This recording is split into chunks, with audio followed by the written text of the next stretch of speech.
Hello, welcome to another GeoTech Hour. I'm your host, Dr. David Bray, inaugural director for the Atlantic Council's GeoTech Center.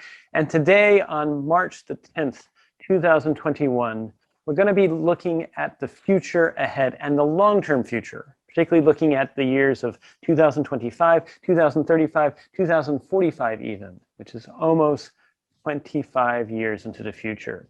Now, to do so, though, we're going to recognize that this date, March the 10th, 2021, represents the eve of the GeoTech Center, which launched a year ago on March the 11th, 2021, which happened to be the same day that COVID-19, later that afternoon, was declared a pandemic, and we had to address the challenges we would face with this virus. Obviously, a lot has happened since then. We've dealt with the challenges of both the pandemic itself, its impact on societies and economies, but also changes not just in the United States, but around the world with how governments and societies operate, the role of companies in shaping that future, and ultimately questions about where do we want to go in this world together. Here at the Atlantic Council's GeoTech Center, we firmly believe we're in a world in which technology and data are disproportionately changing how the world operates. That's impacting societies, the world, geopolitics, and we call this the GeoTech decade. Now, again, it's worth, as we look to the future, to consider the past that we have encountered. If 2001 to 2011 was an era in which we experienced, unfortunately, the tragedy of 9/11, followed by other events as well, impacting around the world with counterterrorism, counterinsurgencies, and activity in Iraq and Afghanistan, in which the US and other entities were involved, and questions about how do we deal with increasingly a world in which individuals are being super empowered to do good, but also in some cases being super empowered to do things that are harmful or hurtful to the planet and the world that we operate, and the role in which non-state entities intersect with nation-state entities in geopolitics. That was the decade of 2001 to 2011. Fast forward then to 2011 to 2021, the decade that just preceded where we are now. This was a decade that began, at least in the United States, with hope in government, the idea that big tech was going to help lift us into a better future. These were fairly heady years that if you look at then what happened over the next decade, unfortunately, we had a decline in hope and challenges in terms of questions about the role of government, the role of the nation state, how do we avoid surveillance state, and then ultimately also questions about how do we avoid surveillance capitalism, the role of big tech as well. Fundamental questions that are now addressing us as we look here now on March the 10th, 2021, at what we call the GeoTech decade ahead, where the very technologies that were developed 20 or 30 years ago in some cases that were only available to large nation states increasingly are being democratized and are now available to organizations, to companies, but also to individuals, raising fundamental questions about the choices we humans will make on how we want to use these tools. The video that you're about to see is a conversation that was actually had on the anniversary, the 74th anniversary of the United Nations on UN Charter Day. Now, in this anniversary with UN Charter Day happened back on June 26, 2019, before the pandemic, it was an ask of them to have a conversation about what would 2045 look like and how would AI, the internet, and changing advances in technologies shape the future of the world and how we govern, how we collaborate. Would there still be a United Nations, for example? Would nation states still matter? And these are all questions that I think in the decade ahead we will have to face. Because in this GeoTech decade, it is not certain that at the end of the decade, we will see open societies thriving as opposed to, unfortunately, those that are more autocratic or dictatorial regimes. Again, the choices we humans make will shape the decade ahead. At the end of the GeoTech decade, it is not clear even if nation states are the right things to be talking about or if other influencers in our lives, whether they be networks, whether they be corporations, or some sort of ideology that transcends the planet, really are things that we should be talking about. Because if there's anything that's certain, it is that we humans continue to change how we use tools, how tools change what we can do, and in return that changes how we shape what we do, how we govern, and we are being asked to work together to collaborate and govern at speeds heretofore unprecedented in the history of the planet. As we look towards the future ahead, the long-term future of 2025, 2035, 2045, and how technology will shape it, one thing is certain: we will be a planet that will have to ask the question about where do we fundamentally, not just as humans, but as life on this planet, this pale blue dot that we all know, where do we want to go?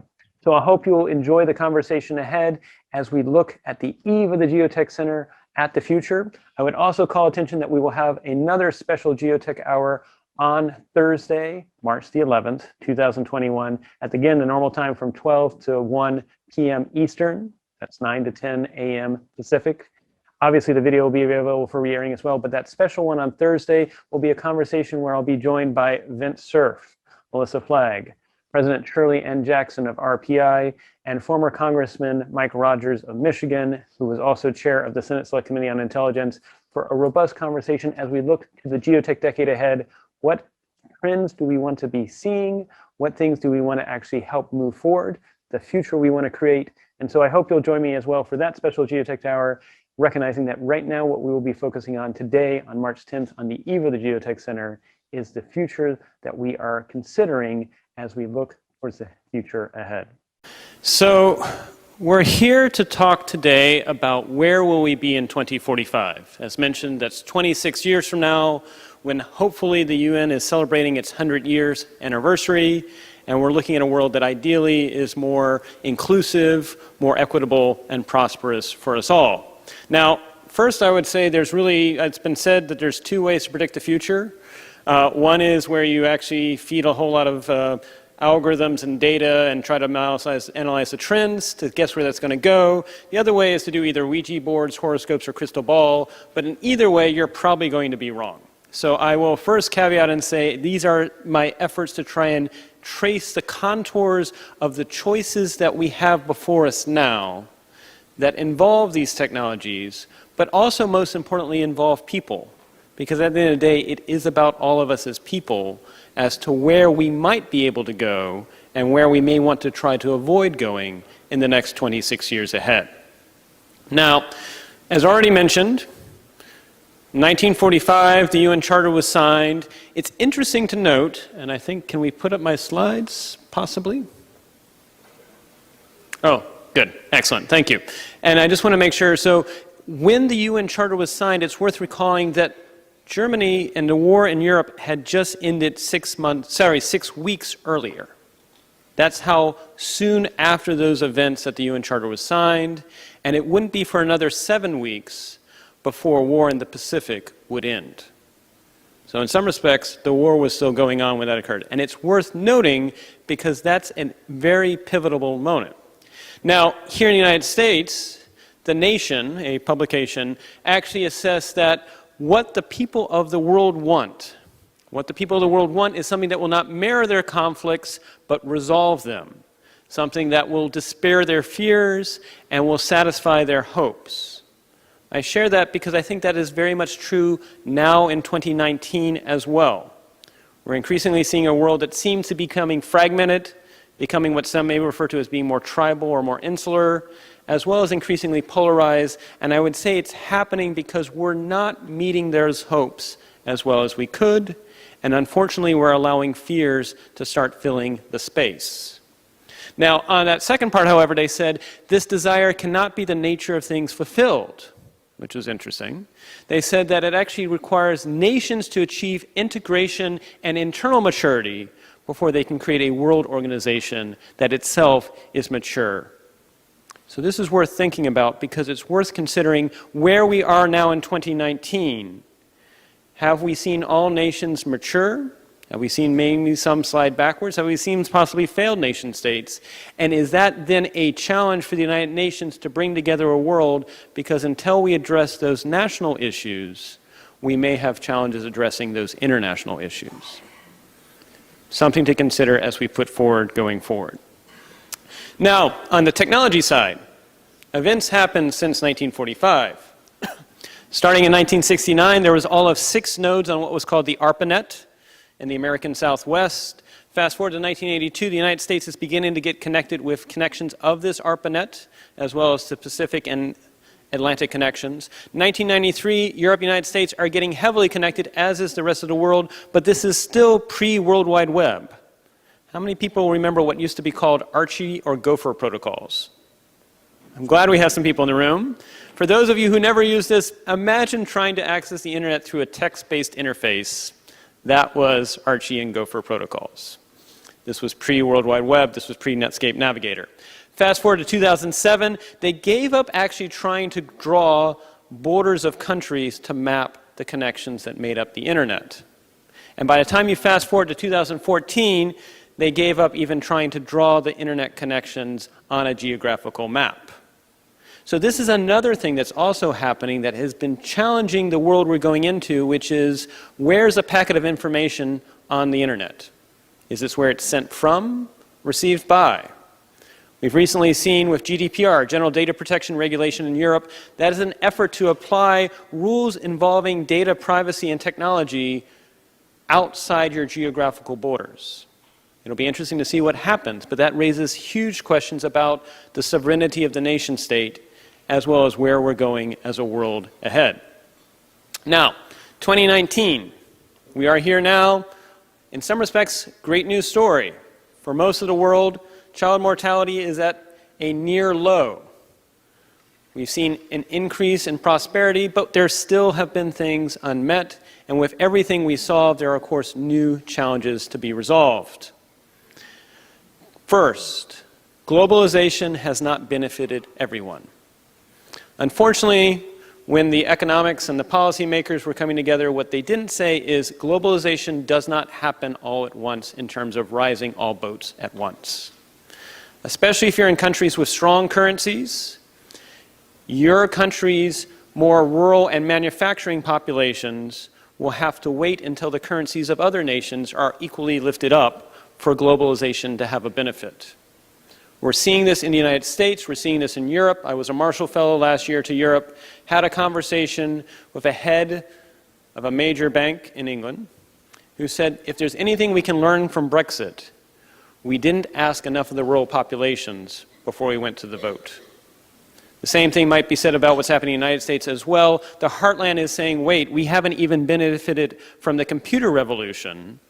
Why should we sign up for a revolution that involves artificial intelligence or automation? And so then we're starting to see a fear of the unknown, fear of the strangers, a nostalgia, whether it's real or false, for an era in which these things were not present because they have not seen all the benefits lift them up. This is not just a Western phenomenon. We can also be seeing this in other parts of the world as well. But I raise this because if there's anyone to start having the conversation about the fact that globalization has not benefited everyone, it should be the United Nations. Second, the good news about the internet, anyone can print whatever they want. The bad news about the internet, anyone can print whatever they want. This has created challenges because print subscriptions have declined dramatically. By some estimates, more than 80 to 90% than what they were 15 years ago. At the same time, digital subscriptions haven't picked up to take up that loss in revenue. And what happens when you have a loss in revenue in the media industry? It's all about trying to capture your attention. So the loss of subscription revenue is correlated to a return to sensationalism, and this is not new. We had this happen in the United States in the 1890s. You may have remembered a phrase, remember the Maine. Unfortunately, that did not have good results as to where that went. But I raise that because we act as if this is some new phenomenon and we're not sure where it came from, when in fact, unfortunately, it is a consequence of we're no longer paying for subscriptions to our news, therefore it's become an advertising model, and thus it's become what can get you to pay attention and share your story with others. Any guesses as to the number one way to make something go viral on the internet? Any guesses? Make it angry. Second way to make something go viral on the internet, make it fearful.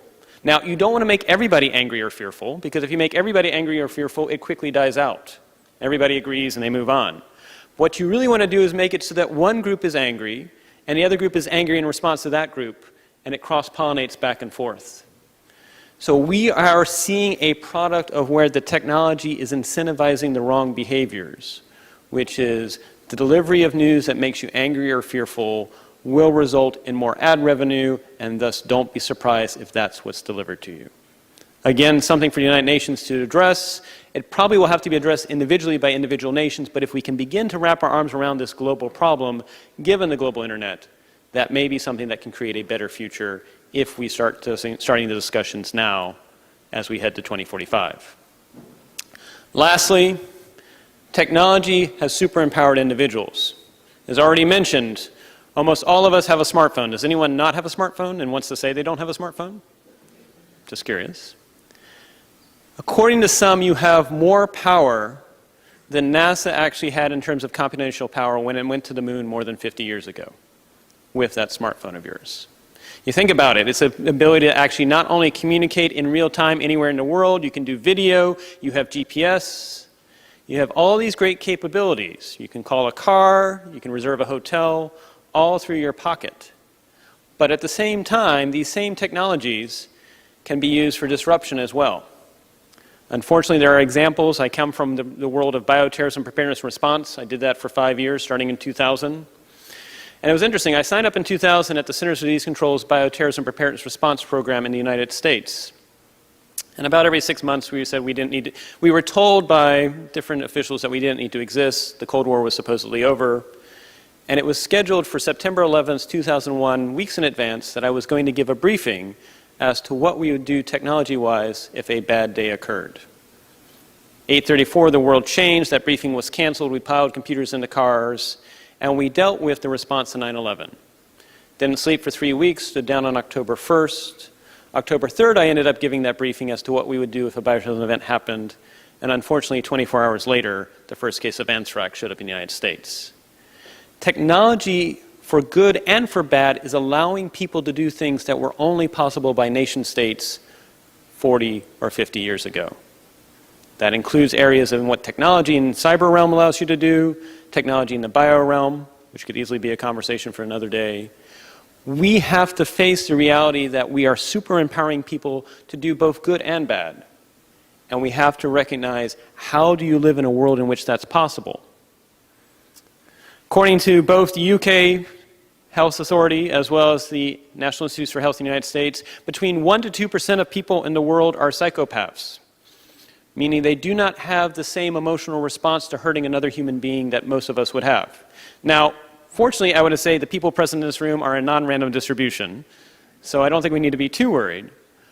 But if that's the case where we're 7.6 billion people on the planet, that does mean we're going to face a world of between 80 to 160 million people that will not have the same emotional response to hurting other human beings. You mentioned the atrocities that we saw in the 1940s and why the UN was created. Now again, it's not to say that that's necessarily all bad. You don't want your surgeon to break down in emotional distress during their surgery with you. But it's recognizing that if we're super empowering people, we've got to recognize that not all humans have the same empathy towards their fellow human beings. And what can we do as a world together to possibly address that and possibly increase empathy around the world? So, we're seeing tensions. I'm first going to address open societies and then briefly closed societies, but we're seeing tensions emerge in open societies related to the ripple effects of technologies. And these ripple effects are creating disagreements over how we deal with corporations and firms, how we deal with trade, and how we deal with immigration. The first one is we're seeing tensions where some groups want global libertarianism. They basically do not want to have governments around the world play a heavy role. This is nonpartisan. This actually splits across different partisan divides, but there is an increasing movement that doesn't want people to have government regulation of the internet, does not want to have government regulation of monetary policy. Just a few days ago, Facebook announced, of course, its own currency. That's another example of this trend. Second, progressive localism. There are some that say, forget about the nation state. It's all about the local community, whether you do it at the city level or the community level. That nations really are just middlemen or middle individuals that add no value between the global activities and the local activities of my community. There's both good and bad with this. In some respects, working on the local level, you can be more aware of the needs of your people. But how do we deal with hard issues like climate change, where you cannot address that just locally? It requires all of us. There's national protectionism. Unfortunately, this is on the rise in Europe, in the United States, and other places around the world, where there's a desire to return back to building, whether you call them walls, fences, and invoke them both physically as well as economically, and result in tensions that say revert back to building higher walls and borders. This may be a response to the fourth trend, which was global neoliberalism, which has probably been the prevalent paradigm that most of the world has been following for the last 25 years. The belief that if you open up markets, you reduce barriers to trade, you have an inclusive, competitive world society, that would lift everybody up. But as already mentioned, unfortunately, globalization has not met those ideals yet. There are parts of the world, countries around the world, that are not feeling like free trade has benefited them. There are people seeing their way of life be eroded, partly through opening up of markets, but also partly because as technology advances with automation, with AI and robotics, those jobs no longer require 10,000 people to do the work. Instead, it only requires 50 people to do the same work. And then finally, national developmentalism. This is the idea that nations, instead of going in the direction of having an open attitude to trade and economics, should actually invest in their own people. But of course, that raises a big question, which is, if that's the case, how do we make sure nations think both about their own people, but also about the world as a whole? That we do not devolve into an us versus them. There have been some very classic experiments done in experimental economics where they take people that have worked together for 10 to 15 years, bring them into a room, and they randomly assign them beads based on color, blue versus red.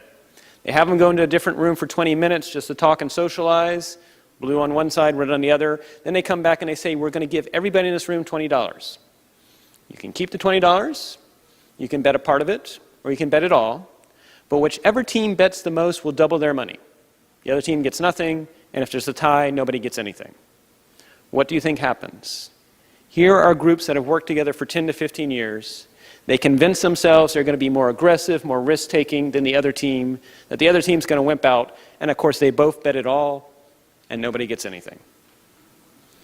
We humans, as a result of our biology, for whatever reason, quickly identify affinity solely on the basis of bead color.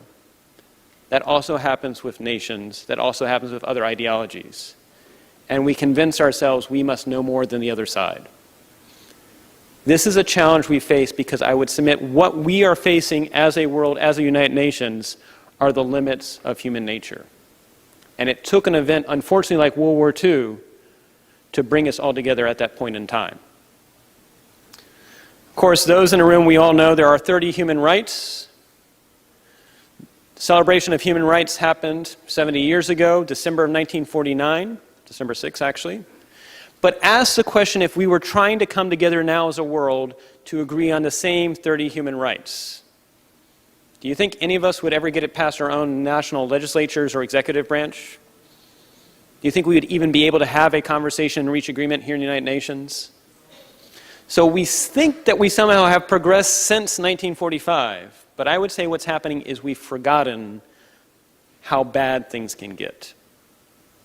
That losing that memory of World War II and what happened there is causing us to have this idea that maybe we don't need these protections, maybe we don't need to come together and put aside our own self-interest, and we can go it alone.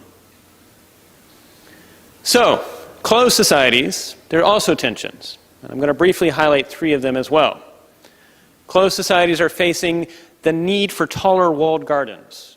As the world has, as a result, over the last 25 years, through globalization, become more connected, through the internet, and through increasing data transparency, this challenges closed societies, and their response is to build higher and taller walled gardens.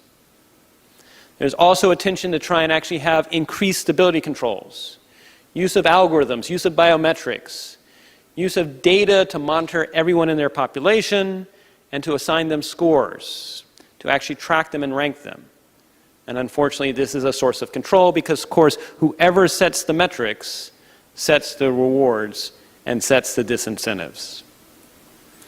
And then finally, some of them have said, maybe we actually need a completely new world order.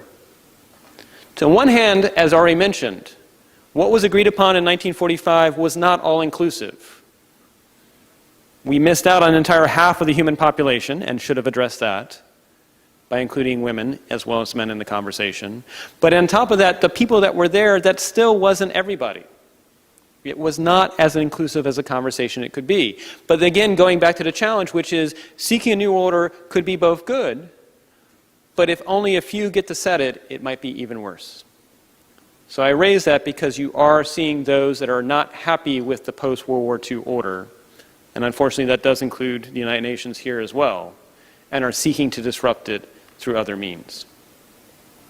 So, what's happening on the technology side that are exacerbating these tensions? Well, 2013 was a year we made history and we probably didn't even notice it. There was about 7.1 human beings on the planet and about 7.1 billion network devices on the planet as well. Not all of them connected to the internet, and obviously not all equitably distributed across the world, but the same number of network devices as there were humans. Any guesses as to how many network devices were on the planet just 2 years later in 2015? 14 billion. We doubled in just 2 years the number of network devices. Fortunately, we're not doing that with human populations. That would be problematic. But I raise that because that's not linear change, that is exponential change. We're now anywhere between 30 and 35 billion, and it's only going to continue that curve up. In terms of data, there's about 4 billion terabytes of data. To give you in perspective, there's some that say that the text holdings, just the text holdings, not everything else, but the text holdings of the US Library of Congress is about 10 terabytes. So I'm talking about 400 million versions of the text holdings of our Library of Congress in the United States. Now, not all of that's data worth viewing. Some of it's a lot of cat videos online as well. But it raises interesting questions about how are we going to make sense of all that data. Fast forward to 2025, less than 6 years into the future. Anywhere between 75 billion on up. Some of the more aggressive estimates say 100 billion, 300 billion network devices on the face of the planet, relative to 8 billion human beings. Now, in December of last year, we finally hit the tipping point where there were now more than half the people on the planet connected to the internet. Now, that does mean we still have an obligation to, at least for those who want it, to have internet access, because we still have another half to address. But if current trends continue, and we'll see whether or not they continue or if they change, we're going to bring on about another 3 billion people in the next 6 to 7 years. Think about it. It took us about 35 years to get 3.5 billion people connected. We're going to do that again in about 6 or 7 years. That's going to challenge notions of cybersecurity, notions of privacy, making sure people aren't exploited in terms of their data or other attacks. We're already seeing an increase in ransomware targeting hospitals, local municipalities. There are going to be ripple effects that are going to be affected. And in terms of the number of people, ideally, we'll move forward. In terms of data, the data is going to continue to grow so that we're now looking at 200 billion terabytes relative to 4 billion in 2013. How many people go past the third or fourth pages of the search results? If you don't, you're probably missing out on things that are useful. I'm glad some people do. But it does raise the question that search by keyword will probably no longer work. And actually, just like how we think it's quaint that some people still have phones that have cords, probably our children are going to say, wait, you actually went to the machine and typed in what you were looking for? Because what they're going to be used to, especially by 2045, is a machine that's aware of the task you're doing. And it says to you, I see you're trying to do this task. Would it be useful if I provided this information to you? And you say yes or no. And while that sounds great, that also means the machine knows what you're doing. It means that those that don't choose to share what they're doing with the machine and share their data with the machine may be at a disadvantage in terms of literacy versus those who choose, which raises questions about how do we avoid either a surveillance state or how do we avoid surveillance capitalism. Just to give you another sense of the size of change that we are facing. Internet Protocol version 4. It's how we actually address several things over the last 20, 30 years on the internet. It's the 4 digits. We ran out of those numbers about 2 years ago. But there was about 4.3 billion addresses that we used, whether it was for web servers, FTP servers, anything on the internet. We ran out of those addresses 2 years ago, but that was the internet you knew. We're now moving to Internet Protocol version 6, which instead of having 2 to the 32 has 2 to the 128th in terms of the number of numbers and addresses. But what is the corresponding size object? If the internet you knew, if you put those 4.3 billion numbers in a beach ball, what is the corresponding size object for the internet you will know? Any guesses? I heard moon. What if I told you the size of our sun? This is unprecedented human change. Probably the only time we've had anything near this was when they actually started doing printed books. And so I actually was thinking about when I got over to say, imagine trying to actually be asked to give a keynote as to how books will impact society. It's sort of the same idea, which is it's going to have a whole lot of changes. And any guesses as to how long after books were started, the printing press was created, the idea of the Treaty of Westphalia, the notion of organizing by geographical borders, how long afterwards did that occur? It took 200 years. But I raise that because this will probably create new ways of organizing that may or may not be based on geography, may or may not be based on physical borders. And the question is that going to be better or is it going to be worse? Are we going to see a return to neo-feudalism? That may sound a little outrageous, but look at social media where you have the people with the 1 million followers, those are the lords and ladies. You have the people with the 10,000 followers, those are the vassals, and the rest of us are serfs. There's also been talk about universal basic income. That may also be a way that actually sort of is a return to communism of some form, if that occurs as well. New ways of organizing will probably present themselves, whether they be ideological, whether they be network-based, whether they be tied to corporations. And that may be part of the frustration we're facing right now, is it's no longer just about nations. Laws, technologies, and narratives all shape how we distribute power. The laws you pass, the narratives you use, and now increasing with AI and other technologies like the internet, like advanced data and analytics, challenge how we distribute power, and that's creating tensions as well. And I would submit that we are missing right now a positive narrative of the future. We used to do world fairs. We still have them to a degree, but they're no longer the attraction of a visceral, tangible experience that people can go to where they see themselves in the future, and even if it's wrong. I mean, I'm supposed to be in a space station by now, right? But it's about trying to give a hopeful narrative that is inclusive for everybody. And so maybe that's something the United Nations could do, is reinvigorate visceral, tangible experiences that are hopeful as we shape forward. Because in the absence of those narratives, don't be surprised if dystopian narratives fill the void. Now, again, going back to what was written in 1945, they said that this could not occur until nations themselves are mature. But I'm going to actually submit, it's not about just having nations mature before you try to move forward as a global United Nations. It's also about making sure those global corporations are mature, as well as network communities. And what we may be seeing right now are there are some corporations that are a little less than mature than we thought they were. And that's creating tensions and challenges around the world. So what are the choices we face going into 2045? First, will technology continue to erode social cohesion? Going back to the ideal of libertarianism, I would submit at least fiat currencies require you to work together.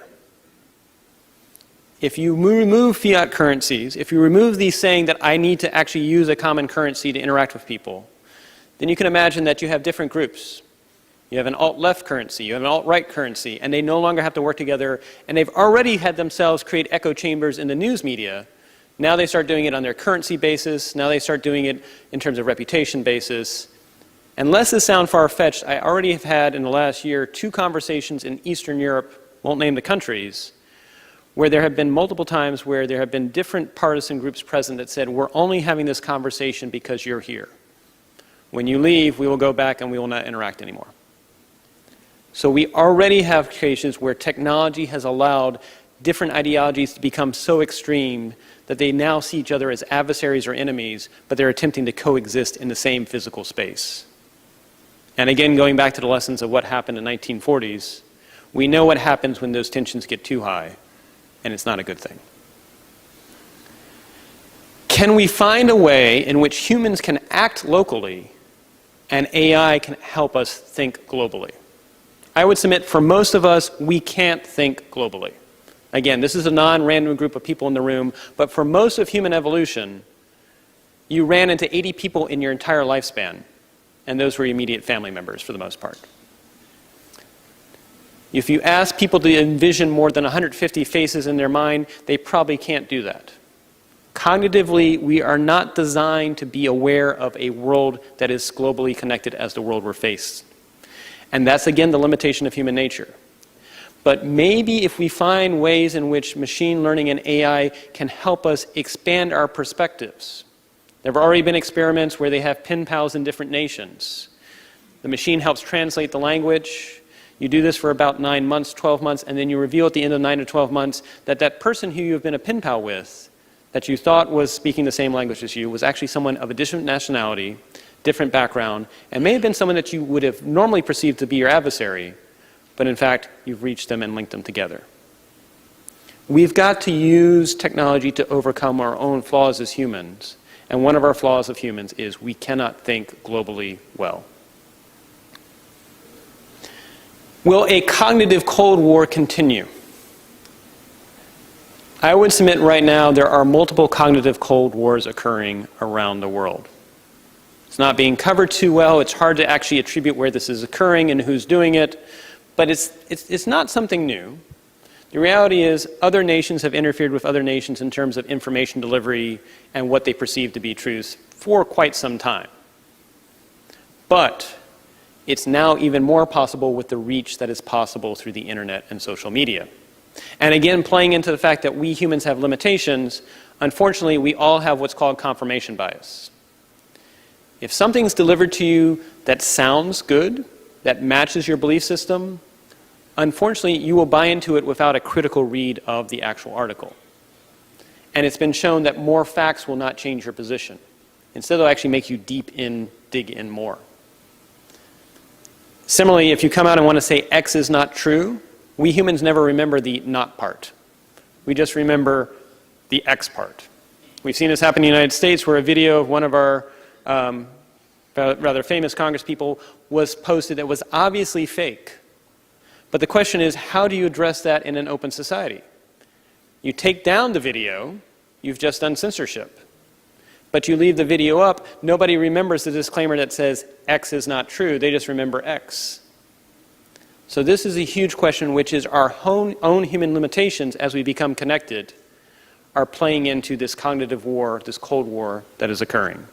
And it's only going to get worse as technology challenges our ability to actually perceive anything without being played into our biases.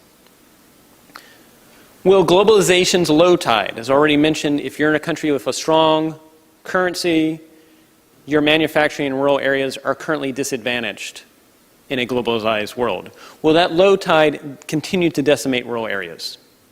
Just to give an example from the United States as a whole, 2 years ago, 47%, according to some sources, 47% of all the jobs created in the United States went to the top 10 cities only. 1 year later, 49.5% of all the jobs created in the United States went to the top 10 most populous cities only. So we're seeing this phenomenon, at least in terms of cities and job creation, it's a rich gets richer phenomenon. And the idea that somehow rural areas with a less of a challenge in terms of access, lower wage entry, it's not occurring. You see companies gravitating to where the workers already are, even if it's more expensive than going to rural areas. Which means something has to be done to replant that forest. It's almost like the Amazon, which is if you cut down Amazon trees, they don't automatically regrow back.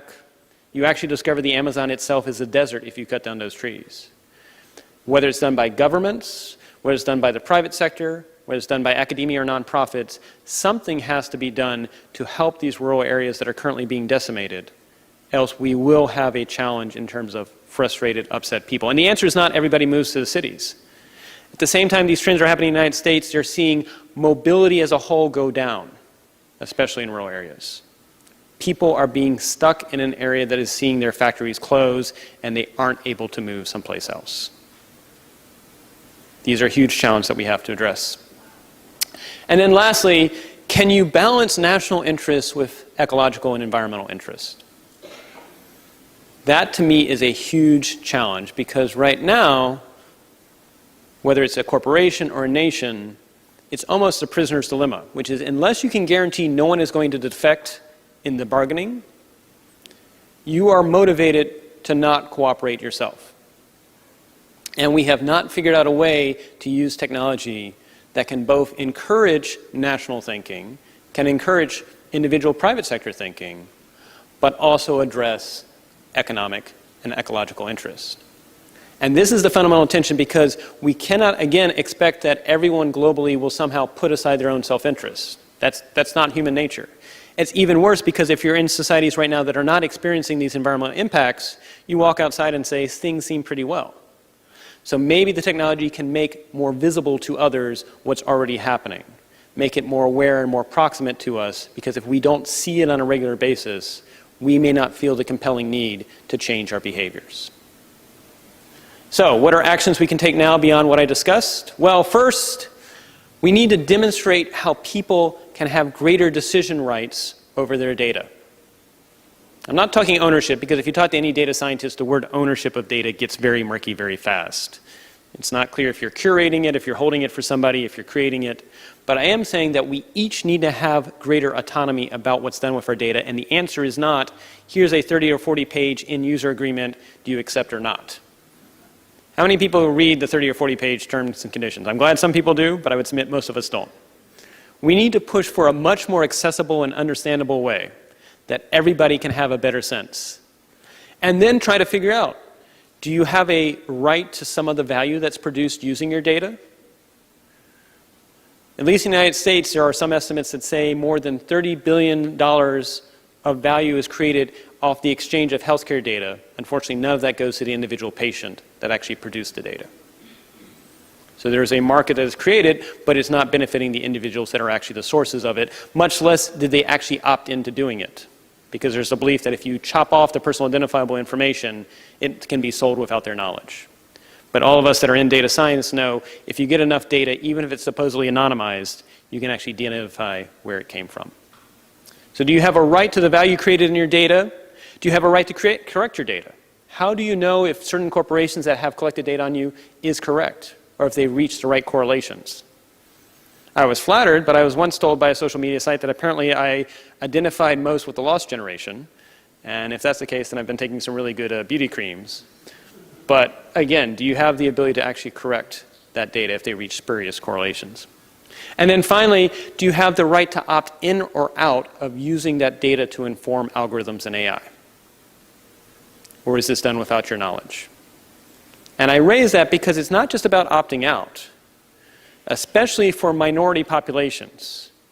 We've already seen cases in the United States and Europe and abroad where minorities, whether you be African American or others, the machine cannot identify your face because unfortunately algorithm data sets were not representative enough. But it gets even worse because if you're not providing your data, you may actually disappear as a history of your group. And I'm thinking of Native Americans in Canada, the First Tribes. These are groups that unfortunately are not having their history and their identity and their language incorporated in the training of what's being done on even just the basic right now machine learning. And if we're not careful, it could decimate and actually within a generation have forgotten that they existed. These are issues that we need to address in the United Nations. And it's not about shaming the companies doing it. The reality is they're charting a new brave world and they don't have a textbook. It's about addressing how we can make sure people are advocating for them, and it's them themselves ideally advocating, to be present at the table and to have a choice as to what they want to do and not be exploited. 2, can we demonstrate that AI can make public health and healthcare in general more affordable? Now, I picked healthcare and public health partly because I come from that background, having done bioterrorism, but it could be almost any field. But I raise that because this is something that affects us all and affects our lives. And I think that would help overcome some of the misperceptions about what AI is, because the AI is not the Terminator, it's not Skynet. But right now, most people's information as to what AI is, it's from popular press and Hollywood. And so we have to make it real to you and show that it can benefit your life in terms of either reducing the amount of time that you have to spend on something, reducing the cost of something, or providing a better quality of care. And can you do this for underserved populations, as well as including it for mental and elder care? I'm not just talking about physical care too. Then lastly, can we demonstrate how technology can positively reframe how we work as individuals and communities? I think if history is going to look back, it'll say we spent the last 30 years leading up to 2019 creating technology that was great for corporations and great for some people, But we completely miss the neighborhood and the community part. And we're surprised where now people feel more lonely than ever. We're surprised that people are more polarized than ever. And I'm not sure necessarily this can be addressed through market-based incentives, because if the market tries to deal with communities, they may only find a way to exploit them. We've got to figure out a group that can rally around how do we uplift communities and give communities a voice and a locus of choice and how the technology helps them. But again, going back to, we used to have at least some narratives of the future. They may have been biased in some ways, they may have been Anglo-centric, but at least there were some narratives about the future that were at least non-dystopian. I would ask, where are the non-dystopian narratives for 2045?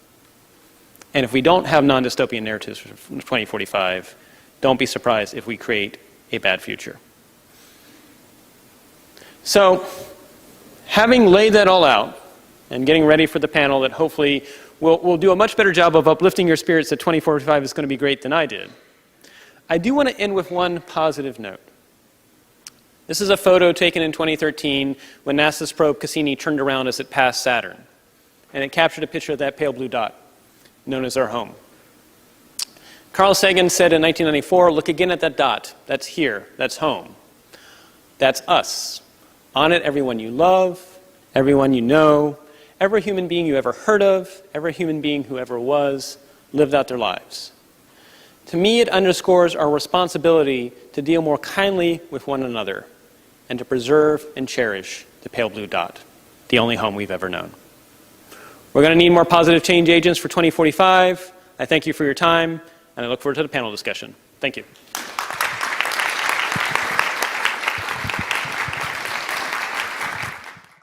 As always, as we say at the GeoTech Center, we hope that you will join us on this journey in being bold, being brave, and being benevolent for the future ahead. I thank you.